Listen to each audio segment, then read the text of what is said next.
গত বছর মানে 2020 সালের সেপ্টেম্বর মাসে সড়কপথে কলকাতা শিলিগুড়ি রুটের উপর আমি একটি ভিডিও পোস্ট করেছিলাম। সত্যি কথা বলতে ভিডিওটির এত বেশি ভিউ বা লাইক হবে সেটা আমি নিজেও ভাবিনি। তাই শুরুতেই আমি আপনাদের সকলকে অনেক অনেক ধন্যবাদ জানাচ্ছি। আজকের এই ভিডিওটি মূলত দুটো উদ্দেশ্যে করা। এক, আপনারা অনেকেই অনুরোধ করেছিলেন পরের ভিডিওটি যেন বাংলায় করা হয়। আর 2 নম্বর, গত 1 বছরে এই রুটের অনেকগুলো গুরুত্বপূর্ণ পরিবর্তন হয়েছে, সেই ব্যাপারে একটি আপডেট দেওয়া।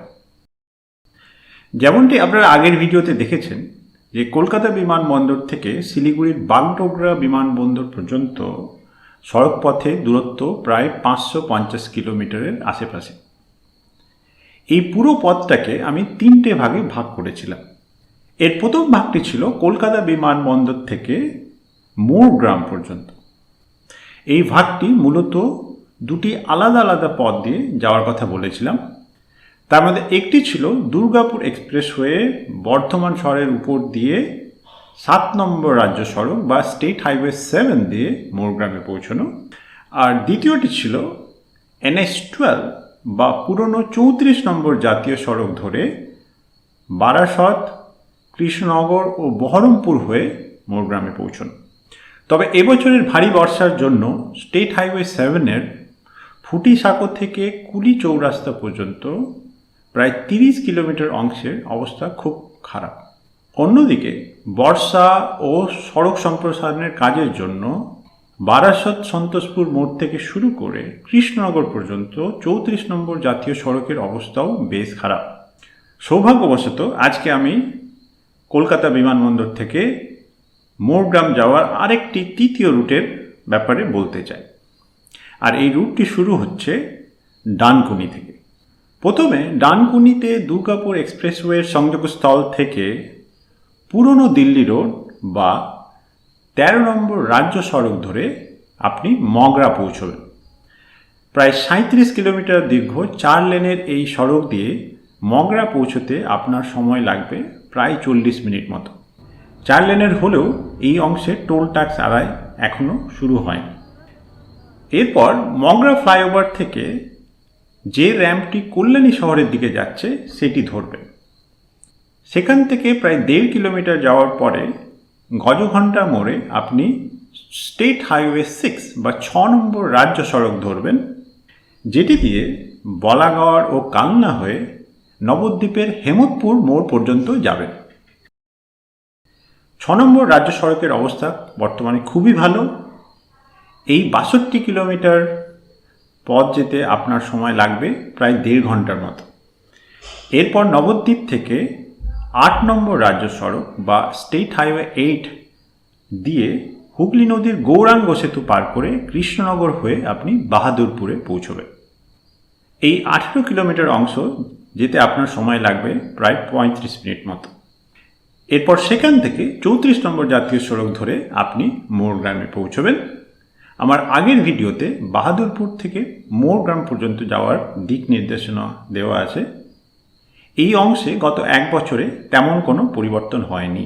সংক্ষেপে বলতে গেলে এই নতুন রুটে কলকাতা বিমানবন্দর থেকে ডানকুনি, মগরা, কালনা, নবদ্বীপ, কৃষ্ণনগর, বহরমপুর হয়ে মোরগ্রামে পৌঁছতে আপনাকে প্রায় 250 কিলোমিটার পথ যেতে হবে। পথ একটু বেশি হলেও এই দূরত্ব যেতে আপনার সময় লাগবে প্রায় 5 ঘন্টা 20 মিনিট মতো, যা স্টেট হাইওয়ে 7 বা পুরনো 34 নম্বর জাতীয় সড়ক দিয়ে মোরগ্রাম যেতে যতটা সময় লাগতো প্রায় তার সমানই সময় লাগবে। এই রুটের 250 কিলোমিটার রাস্তার মধ্যে কেবলমাত্র 100 কিলোমিটার রাস্তা হচ্ছে 2 লেনের, বাকি 150 কিলোমিটার রাস্তা 4 লেনের। গত 1 বছরে মোরগ্রাম থেকে রায়গঞ্জ পর্যন্ত অংশে দুটি গুরুত্বপূর্ণ উন্নতি হয়েছে। 1 নম্বর, মালদা বাইপাসে এখন পুরো 4টি লেনই পুরোপুরি চালু হয়ে গেছে। আর দ্বিতীয়টি হলো কালিয়াচক থেকে সুজাপুর পর্যন্ত 34 নম্বর জাতীয় সড়কের যে অংশে কাজ অসম্পূর্ণ ছিল সে অংশের সড়ক সম্প্রসারণের কাজ এখন সম্পূর্ণ হয়ে গেছে। কলকাতা থেকে শিলিগুড়ি রুটের 3 নম্বর অংশটি ছিল রায়গঞ্জ থেকে শিলিগুড়ি পর্যন্ত।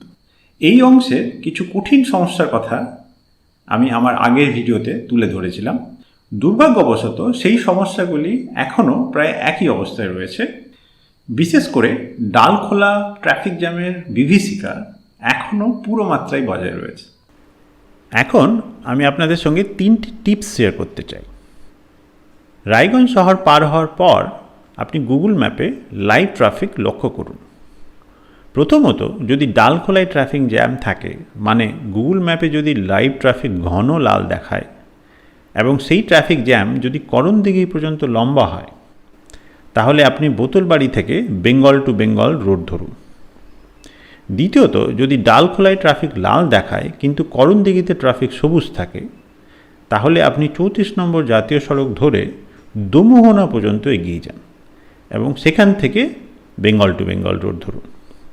আর সৌভাগ্যবশত যদি ডালখোলা এবং করণদিঘি দুই জায়গাতেই ট্রাফিক সবুজ থাকে, তাহলে আপনি 34 নম্বর জাতীয় সড়ক ধরে সোজা ডালখোলায় যান এবং সেখান থেকে 27 নম্বর জাতীয় সড়ক ধরুন। তবে গত 3 মাসে ডালখোলা রেলওয়ে ওভারব্রিজের কাজ অনেকটাই এগিয়েছে।